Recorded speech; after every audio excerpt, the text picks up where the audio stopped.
welcome back to my channel. Nama aku Yufi dan hari ini aku mau membaca satu cerita yang serem banget. Kalau misalnya kamu baca cerita horor gitu ya di Instagram atau di Facebook, kamu pasti ngerasa ini tuh cerita palsu, kayak creepypasta doang. Tapi pada saat aku sedang research lebih banyak lagi tentang Lauren dan Ed Warren, aku sadar kalau ada beberapa orang yang menuliskan cerita mereka tentang bagaimana ada satu barang mereka itu yang sekarang berada di museum Ed dan Lauren Warren. Aku kedapatan satu cerita ini itu adalah cerita nyata di mana orang ini jelasin bagaimana satu barang yang kelihatannya tuh simple banget hampir menghancurkan hidupnya. Pada saat aku pertama kali ngebaca cerita ini, aku sadar kalau sebenarnya hal-hal yang menakutkan ini bisa dicegah kalau saja orangnya itu nggak kepo. Dan di akhir video aku pengen tahu respon kamu, apakah kamu akan menjadi seseorang yang kepo, mengambil barang itu, atau kamu akan membiarkan barang itu. Make sure untuk komen di bawah.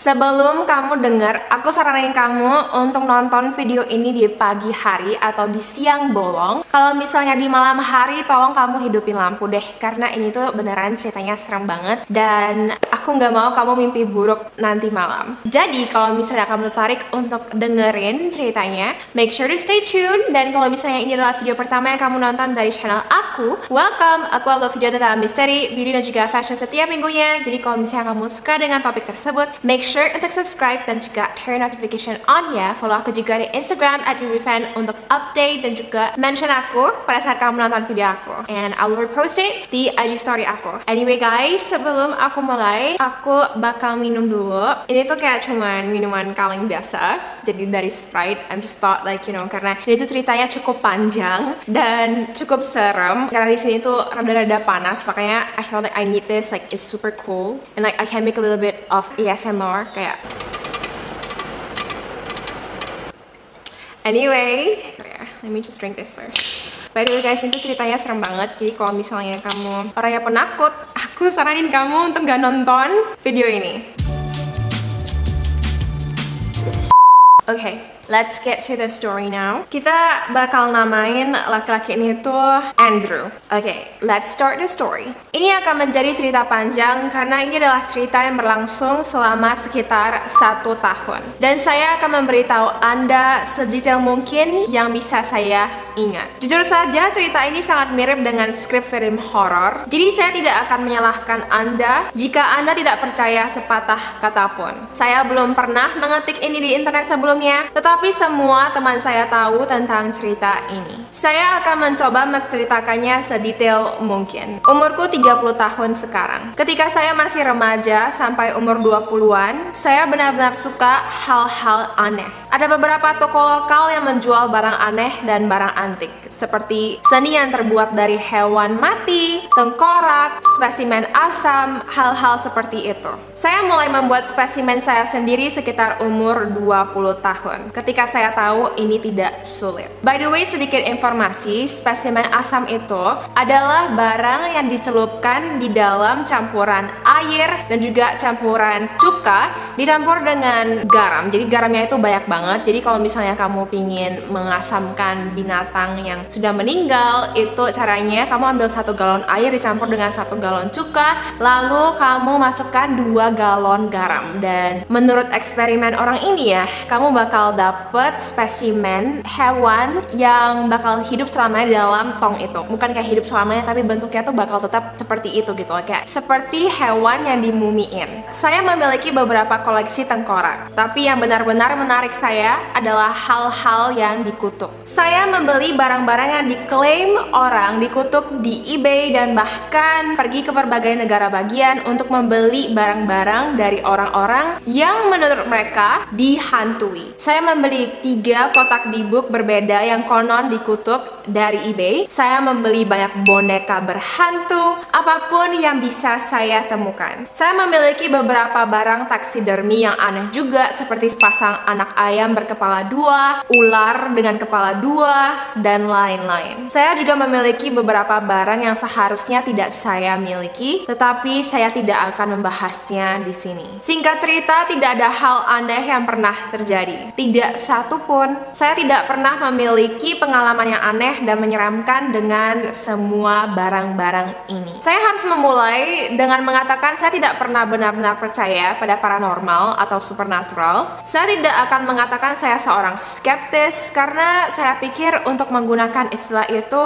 Anda harus memutuskan supernatural itu tidak nyata dan berpendapat dari perspektif itu. Saya tipe orang yang mengatakan saya tidak tahu apa itu dan saya tidak bisa menjelaskannya. Saya tidak akan mengatakan saya tidak percaya pada hantu karena saya tidak benar-benar tahu apa yang membuat satu hal menjadi angker. Saya selalu suka dengan alien dan benar-benar terobsesi dengan mereka ketika saya masih muda. Tetapi jujur, saya tidak percaya sepenuhnya dengan alien. Aku hanya menyukai ide mereka. Aku belum pernah melihat satu atau melihat bukti nyata dari satu. Meskipun selalu nonton dokumenter sampai larut malam. Jadi, pada subjek semua hal paranormal, Anda bisa mengatakan saya ingin percaya, tetapi tidak pernah benar-benar melakukannya. Tapi setelah serangkaian kejadian berikut ini, pikiranku agak lebih terbuka. Meskipun aku tidak akan berpura-pura, aku bisa memberitahumu dengan tepat apa yang sebenarnya terjadi. Jadi, pada saat itu saya berusia 21 tahun dan saya bekerja di Walmart. Walmart itu seperti supermarket gede di Amerika. Kami memiliki tangga tempat kami duduk untuk merokok di luar toko yang mengarah ke tempat parkir untuk bangunan sebelah. Saya keluar untuk merokok suatu hari sendirian dan duduk di puncak tangga. Ketika saya sedang merokok, saya melihat sebuah kantong kertas duduk di bawah semak yang ada di sana. Saya tidak tahu mengapa, tapi saya mengambilnya. Saya mengharapkan menemukan botol bir kosong atau makanan sisa. Tetapi di dalam tas itu ada seekor domba porselen. Jujur,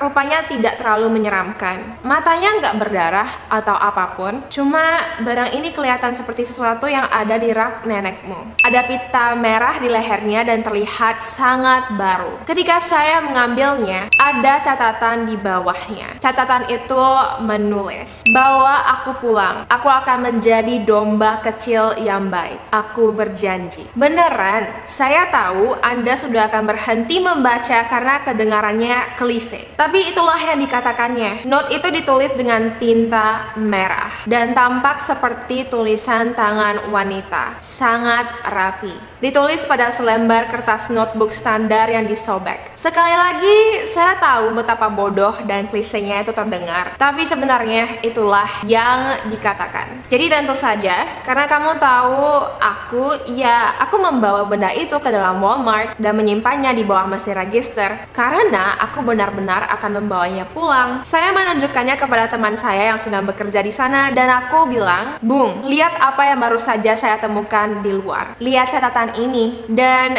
dia seperti, "Jangan bawa pulang deh barang itu." Tapi tentu saja aku membawanya pulang. By the way, begitu aku meletakkannya di laci, aku sadar ini adalah sebuah kotak musik. Saya melihat bagian bawahnya dan ada pelintir logam yang Anda putar untuk memainkannya. Jadi saya memutarnya dan melodi yang keluar sangat tidak menakutkan. Aku sebenarnya kecewa karena aku ingin mengerjai seseorang dengan benda menyeramkan. Saya tidak tahu apa melodi itu. Saya belum pernah mendengarnya, tetapi lagunya beneran normal banget. Fast forward sampai akhir shift kerja. Saya masuk ke dalam mobil saya, pulang dan menunjukkan domba ini ke pacar saya. Ya, saat itu ya, karena sekarang mereka nggak pacaran lagi. Dan karena dia nggak kasih tahu nama pacarnya, aku bakal kasih nama pacarnya itu Daisy. Jadi Andrew dan juga Daisy, oke? Si Daisy juga suka hal-hal aneh yang sama denganku. Jadi dia sama-sama bersemangat dengan penemuan aneh ini. Kami membersihkan ruang di lemari pakaian kami untuk menyimpannya. Dan sejak saat itu kami hanya menyebutnya sebagai domba. Hal sial mulai terjadi. Seperti hari berikutnya, saya dan mantan saya tidak memiliki hubungan yang baik dan saya menghabiskan sebagian besar waktu saya di ruang tamu. Dia bakal nongkrong di kamar tidur dan saya akan bekerja sampai sekitar jam 11 malam dan pulang ke rumah dan tetap di depan komputer saya sambil bermain game sampai jam 3 pagi. Kemudian begitu dia tertidur, aku akan pergi kamar tidur dan tidur.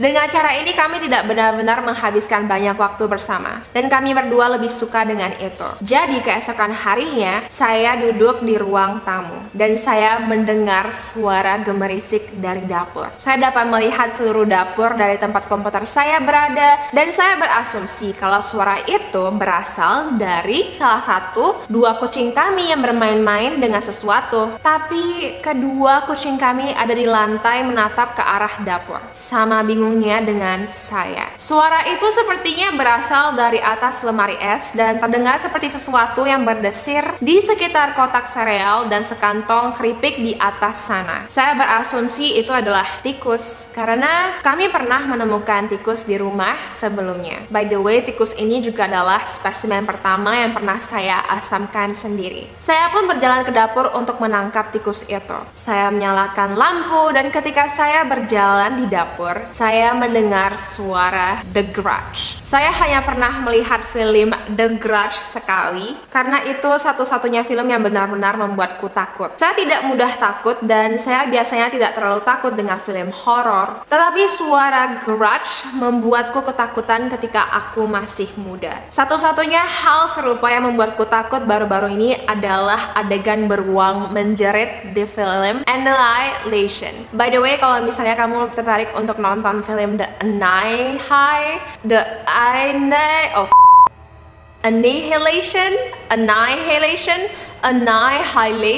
The slash slinging slicer. The hasp slinging slicer. Says singing, messing, the crash singing, the sking, the. Yeah. Ini adalah spellingnya di sini. Annihilation. Kamu bisa nonton di Netflix karena kamu bakal tercengang dengan filmnya. Ini filmnya tuh bagus banget, meskipun sedikit aneh, tapi ada adegannya yang super serem juga. Anyway, aku mulai berjalan menuju kulkas dan aku benar-benar mendengar suara Grudge. Suara itu datang langsung dari atas lemari es, tempat suara gemerisik tadi. Aku langsung diam di tempat. Begitu pula kucing-kucingku. Mereka juga tidak mau mendekati lemari es. Saya tidak tahu harus berbuat apa. Aku hampir pingsan. Jadi saya mencoba untuk mengartikulasikan hal ini di kepala saya dan saya memutuskan kalau mungkin aja kulkasnya rusak dan kipas angin di dalamnya yang mengeluarkan suara itu. Saya lalu berjalan dan duduk kembali ke kursiku dan memakai headphone. Saya memang membiarkan lampu menyala, saya akui. Biasanya saya duduk dalam kegelapan total. Di kepala saya benar-benar berusaha meyakinkan diri saya bahwa kulkaslah yang membuat suara itu. You guys, kalau misalnya aku ada di posisi dia, aku sih udah lari sih. Aku sih kayak udah bye, kayak langsung berlari ke kamar tidur dan kayak oh my god, kayak bangunin semua orang, kayak Instagram story kayak oh my god itu serem banget. But that's just me.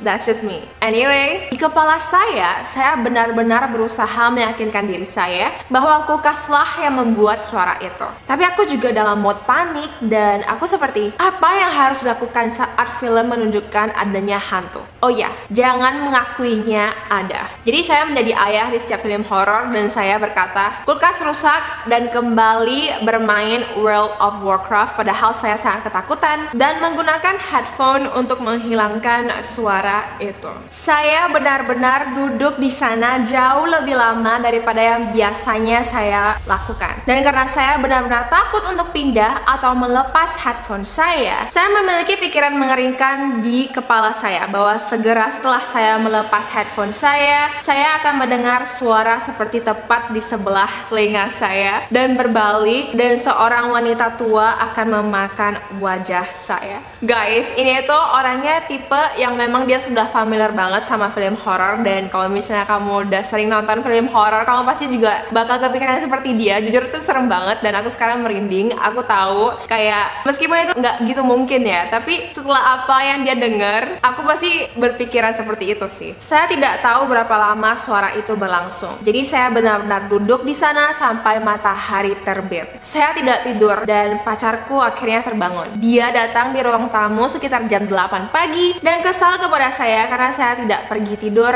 di dalam kamar. Dia mengeluh saya bermain terlalu banyak. Meskipun kami berdua tahu kita tidak ingin dekat satu sama lain. Dia mendesakku tentang kenapa aku bermain komputer sepanjang malam dan aku hanya berkata, aku tidak ingin membicarakannya. Dia pun mengiyakan, tampak agak bingung, tapi kurasa dia tahu kalau aku ketakutan. Kemudian dia membuatku semakin ketakutan. Dia menunjukkan lengannya dan berkata, "Kucing kita mencakar tadi malam. Masalahnya adalah dia selalu menutup pintu kamar. Dan seperti yang saya katakan, kedua kucing itu ada di ruang tamu bersama saya, dan saya belum pindah dari kursi itu dari tadi malam. Tidak ada yang membiarkan kucing masuk ke kamar tidur. Bahkan ketika matahari terbit, mereka masih berada di tempat yang persis sama menatap dapur." Saya tidak mengatakan apa-apa. Saya hanya bilang, "Aduh, kasihan. Karena saya tidak tidur semalaman, saya tidak masuk kerja hari itu. Saya melakukan hal yang tidak biasa dan saya dan pacar saya pergi bowling hari itu. Lalu ke bioskop, lalu makan malam." Sudah jelas banget sih saya bertingkah aneh karena kami itu tidak pernah benar-benar melakukan sesuatu bersama, dan saya jelas berusaha menghindari rumah. Aku bertanya apakah mantanku ataupun Daisy ingin pergi memancing di malam hari, dan dia akhirnya bertanya, "Apa sih yang terjadi?" Tapi aku tidak memberitahunya. Dia menolak tawaran saya dan kami akhirnya pulang. Kami memulai ritual malam kami, di mana dia pensiun ke kamar tidur untuk nonton TV dan aku duduk di ruang tamu. Suara The Grudge mulai 1 jam setelah aku duduk di ruang tamu. Kali ini aku benar-benar kaku ketakutan untuk bangkit dan berjalan menyusuri lorong menuju kamar tidur. Saya lalu masuk ke kamar tidur, bilang lagi pengen nonton TV nih. Pacar saya sekali lagi berkomentar bahwa saya bertingkah aneh dan saya kembali menolak untuk membicarakannya. Aku tidak bisa mendengar suara Grudge dari kamar tidur. Saya mengambil beberapa Benadryl dan akhirnya beberapa menit kemudian saya pun tertidur pulas. Hari berikutnya saya pergi bekerja dan sekitar jam 9 malam Daisy menelpon saya. Saya adalah manajer departemen mainan dan memiliki sedikit cara dalam menggunakan ponsel saya karena tidak ada yang mengawasi saya. Jadi pada saat saya mengangkat telepon, saya bisa mendengar kalau Daisy itu dalam keadaan yang sangat panik. Dia berteriak di telepon dan aku jujur bisa mendengar suara ketukan di latar belakang. Dia berkata, "Ada gedoran, seseorang mencoba masuk menembus tembok." Aku langsung keluar dari tempat kerja dan tetap ditelepon dengannya sepanjang waktu, dan tidak lama kemudian dia mulai berlari ke jalan dan meninggalkan rumah. Saya harus mengendarai mobil secepatnya untuk menjemput Daisy yang masih memakai baju tidur, dan dia bilang seseorang mencoba untuk menembus dinding. Dia mendengar suara gedoran di semua dinding kamar. Saya ingin menenangkannya dan mengatakan kepadanya bahwa itu adalah tupai. Saya berkata bahwa saya melihat beberapa tupai masuk ke lubang di sisi dinding dan meyakinkan Daisy kalau pasti suara yang kamu dengar itu karena tupai sedang berlari-lari di dalam dinding kita. Nah, karena Daisy tidak tahu apakah tupai bisa hidup di dinding, aku meyakinkannya bahwa ini adalah sebuah masalah yang normal, dan aku bilang kalau aku bakal menelepon pembasmi di pagi hari dan minta mereka memeriksa rumah. Kami kembali ke dalam rumah dalam keadaan putus asa. Kisah tupai saya berhasil menenangkannya, tetapi ini tidak berlangsung lama. Cara rumah kami didirikan, kami memiliki kamar mandi di luar kamar tidur. Kalau kita mau ke kamar mandi, kita harus keluar dari kamar tidur dan berjalan ke arah samping, karena kamar mandi kita itu bersebelahan di sebelah kanan. Jadi dinding kamar mandi dan dinding kamar tidur kami adalah dinding yang sama. Masuk akal? Daisy lalu pergi kamar mandi dan dia langsung berteriak. Apa sih yang dia teriakkan? Dan merasa saya pergi kamar mandi, saya melihat sesuatu hal yang sangat mengerikan. Sepertinya seekor harimau mencakar dinding kamar mandi yang terhubung ke dinding kamar tidur kita. Wallpaper kamar mandi kami sobek sekitar 6 kaki tingginya dan ada lubang besar di bawahnya. By the way, pada saat ini kita baru menyimpan domba itu selama 4 hari. Oh my god guys, aku merinding, sumpah. I don't know why, ini tuh kayak masih siang bolong tapi aku merinding. Di sini tuh tiba-tiba kayak panas banget. Dari tadi aku baru mulai rekam video ini tuh kayak panas banget for some weird reason. Aku nggak tahu kenapa. Oh my god. Lalu kami masuk ke dalam mobil dan aku memberitahunya tentang kebisingan garage. Reaksi awalnya adalah bahwa kami perlu menyingkirkan domba itu. Tetapi sesuatu mengatakan kepada saya bahwa saya tidak bisa. Daisy ingin menyumbangkan domba ini ke toko barang bekas atau semacamnya. Tapi aku merasa tidak nyaman untuk melakukannya. Saya merasa seperti kita tidak bisa menyingkirkannya dengan cara itu. Dan menurut saya harus ada seseorang yang secara sukarela ingin mengambilnya dari kami. Jadi sementara kami memutuskan untuk hidup dengan domba ini. Kami membuat beberapa peraturan. Pertama, tidak boleh mengungkit masalah domba. Ketika kita ingin ngomong tentang dia, kita akan bilang kode, yuk ke mobil,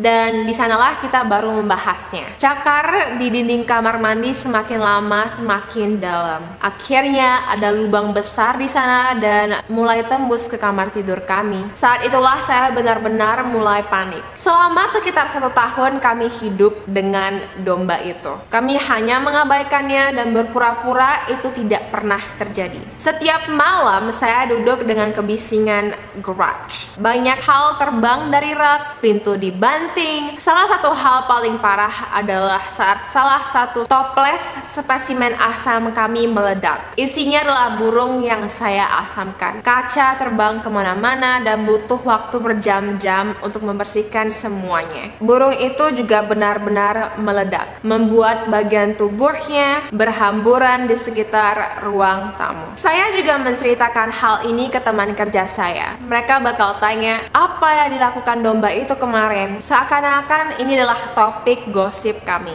Akhirnya setelah 1 tahun kami tidak tahan lagi. Daisy terbangun dengan memar dan cakaran hampir setiap hari. Sampai-sampai ia tampak seperti melukai dirinya sendiri. Dia memiliki banyak tato sehingga dia tidak terlalu terganggu oleh rasa sakit. Tetapi kami harus mencuci darah dari spray setiap hari. Suatu kali ketika saya sedang duduk di kamar mandi, saya mendengar suara wanita berkata, "Hey, kemarilah." Jadi saya menyelesaikan bisnis saya dan berjalan ke kamar tidur dan berkata kepada Daisy, "Kamu panggil aku." Oh my god, I'm merinding. Dan dia menjawab dengan, "Aku pikir yang ngomong itu kamu."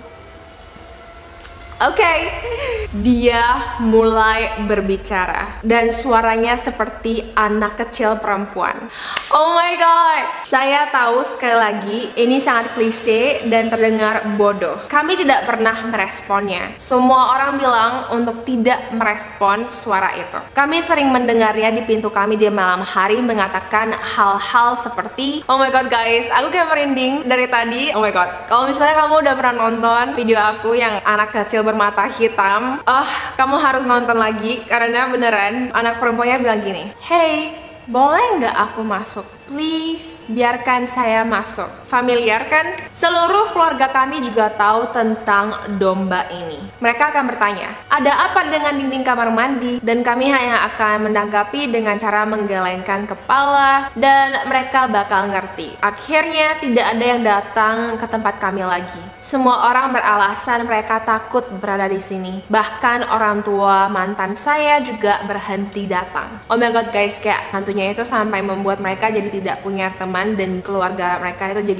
sedikit renggang. Akhirnya saya memutuskan untuk mencari paranormal investigator di Google. Saya menghubungi agensi investigasi paranormal lokal dan mengirimkan mereka email dengan versi yang lebih ringkas dari semua yang baru saja saya ceritakan. Mereka merespon dalam beberapa jam dan meminta saya mengirimkan mereka gambar domba itu. Ini adalah pertama kalinya sejak hari kami meletakkannya saya menyentuhnya. By the way, mereka udah nggak pernah menyentuh domba itu selama 1 tahun ya. Tapi nggak ada sama sekali yang namanya debu yang menempel di domba itu guys. Kalau misalnya ini adalah makhluk yang nggak gaib, pasti kan udah berdebu ya. Tapi ini kayak bersih dan juga kelihatan baru. Saya mengirimkan foto-foto itu melalui email dan sampai titik ini paranormal investigator itu menanggapi saya dalam hitungan jam. Dan sekarang tiba-tiba 1 hari telah berlalu. Lalu lalu 2 hari. Dalam 2 hari itu, semua aktivitas meningkat 10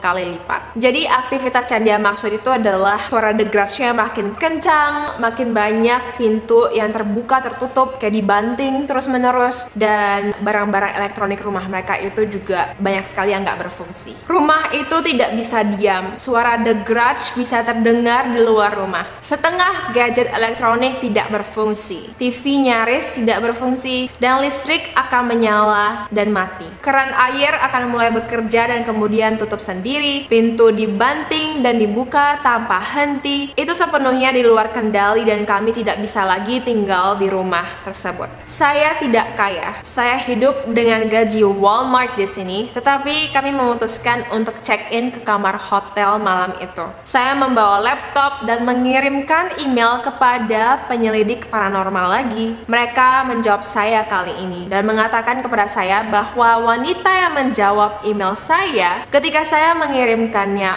foto-foto domba itu, dia mengunci dirinya di dalam rumah dan menolak untuk datang ke kantor selama 2 hari terakhir ini. Mereka mengatakan kepada saya bahwa mereka menyesal, tetapi apapun yang saya miliki berada di luar kemampuan mereka. Hebat kan? Rumahku kesurupan dan para paranormal investigator bahkan tidak ingin berurusan dengan kami. Saya berpikir untuk memanggil seorang imam, tapi saya tidak religius dan saya tidak tahu apakah saya harus memiliki imam kepada Tuhan, Yesus, atau apapun agar hal ini bisa berhasil. Saya menghubungi perusahaan paranormal investigator lain di daerah ini dan mengirimkan mereka foto yang sama dan pada dasarnya meminta bantuan mereka. Untungnya kali ini mereka merespon dan sangat ingin membantu. Mereka sampai naik mobil dan menempuh jarak 2 jam untuk membantu kami. Ketika kami kembali ke rumah kami, tidak ada yang terjadi. Semuanya tenang dan semuanya tampak normal. Semua pintu tertutup, tidak ada suara, tidak ada apa-apa. Mereka lalu mengeluarkan semua gadget mereka. Ada yang punya lampu, ada yang bunyi bip-bip, ada yang berdengung, ada yang bikin laser kecil di seluruh rumah, ada perekam, peralatan mikrofon. Aku tidak tahu persis apa yang sedang mereka lakukan, tapi setidaknya aku menghargai kalau mereka itu sepertinya benar-benar ingin membantu. Mereka tidak mendapatkan apa-apa, tidak ada yang terjadi. Aku bahkan merekamnya di kameraku. Tapi tiba-tiba semuanya terjadi. Kamera saya berhenti bekerja, entah dari mana. Tiba-tiba saja baterainya itu mati. Semua peralatan berisik mereka mulai membuat kebisingan dan ada sesuatu yang levelnya menunjukkan lebih dari 9.000. Kalau misalnya kamu tahu gadget apa yang dimaksud, make sure untuk komen di bawah ya, karena aku juga nggak begitu paham tentang gadget paranormal gitu. Mereka bertiga dan mereka mulai berbicara dengannya seperti, jika Anda di sini beri saya tanda, dan kemudian mereka memintanya untuk mengetuk barang dan ini semua berlangsung selama 2 jam. Akhirnya mereka selesai dan wanita yang adalah salah satu dari tim paranormal investigator itu bilang kalau dia percaya makhluk yang menghuni domba ini bukanlah roh manusia, melainkan sesuatu yang lebih jahat. Dia mengatakan sesuatu ini berpura-pura menjadi gadis kecil untuk menipu kami, dan karena kami tidak tertipu, ini membuatnya sangat marah. Mereka pun pergi dan memberitahu saya bahwa mereka akan menelepon saya keesokan harinya. Cewek ini bilang kalau dia kenal dengan seseorang yang mungkin mau mengambil domba itu. Aku tidak bisa membayangkan siapa yang menginginkan benda ini, tapi pacarku dan aku menghabiskan malam di hotel lagi. Dan untungnya aku beneran mendapatkan telepon dari perempuan itu esok harinya. Dia berkata bahwa dia telah berbicara dengan seseorang yang bernama John Javis dan dia sangat bersemangat menginginkan barang itu. Saya tidak tahu siapa si John ini dan dia mengatakan kepada saya kalau si John ini adalah the haunted collector, tetapi aku nggak gitu ngerti juga, jadi aku tidak begitu peduli. Mereka bilang dia memiliki sebuah museum paranormal. Lalu tim paranormal investigator ini kembali ke rumah, mengambil domba dan mengirimkan barang itu kepadanya. Barulah saya menyadari bahwa pria itu memiliki acara TV dan merupakan keponakan Ed dan Lorraine Warren. Dan pada dasarnya itulah akhir dari cerita. Setelah pria Javis ini setuju untuk mengambilnya, semua aktivitas berhenti. Kami tidak pernah mengalami insiden aneh lagi. Saya tidak pernah memperbaiki dinding kamar mandi, dan tidak lama kemudian kami pindah ketika kami sudah putus dan meninggalkannya seperti itu, lalu menjual rumah tersebut. Jadi sebagai catatan tambahan, saya baru-baru ini menonton film The Conjuring. Dalam adegan yang sangat singkat di Conjuring 2, ada adegan Putri Warren yang tidur di kamar tidurnya. Di meja samping tempat tidurnya ada domba identik dengan yang saya miliki. Ketika saya melihatnya, saya hampir mulai menangis ketakutan. Meskipun yang ada di film itu memiliki pita biru di lehernya, dan yang aku punya, aku yakin pita merah, tapi mereka sangat mirip. Cuma yang di film juga tampaknya bukan kotak musik. Dan sebelum ada yang bertanya, ya, saya masih memiliki foto-foto yang saya kirimkan ke tim paranormal investigator.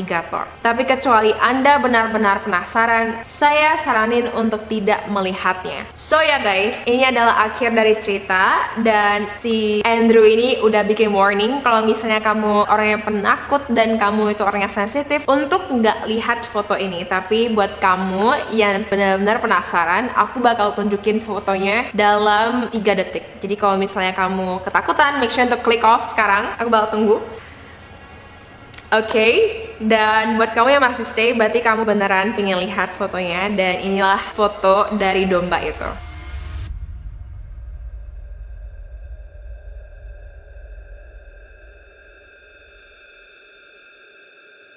So, ya guys, apakah kamu merasakan sesuatu? Karena ada banyak sekali komentator di artikel ini yang bilang kalau saya ngerasa mual, saya tiba-tiba pening, saya ngerasa ada sesuatu hitam yang ngeliatin saya. Make sure untuk komen di bawah. Dan kalau misalnya kamu suka dengan story time seperti ini, make sure untuk like video ini dan juga subscribe ya. Make sure juga untuk turn notification on biar kamu jadi pertama yang tahu pas video aku di-upload. Dan sekarang aku bakal ngebahas tentang lipstick yang aku pakai hari ini. Hari ini aku pakai lipstick dari Revlon. I'm sorry, kayak capnya itu kayak lepas dan loncat. Dan sekarang aku masih kayak takut untuk berjalan. I'm just like gonna stay here and be like doa dulu. Tapi ini tuh warnanya adalah almost nude. Aku suka banget sama warna ini dan juga super moisturizing. Aku rekomendasiin kamu untuk cobain lipstick dari Revlon yang collectionnya itu adalah super lustrous lipstick. So yeah guys, thank you so much for watching. I hope you have a spectacular day and I will see you in my next video. Bye guys!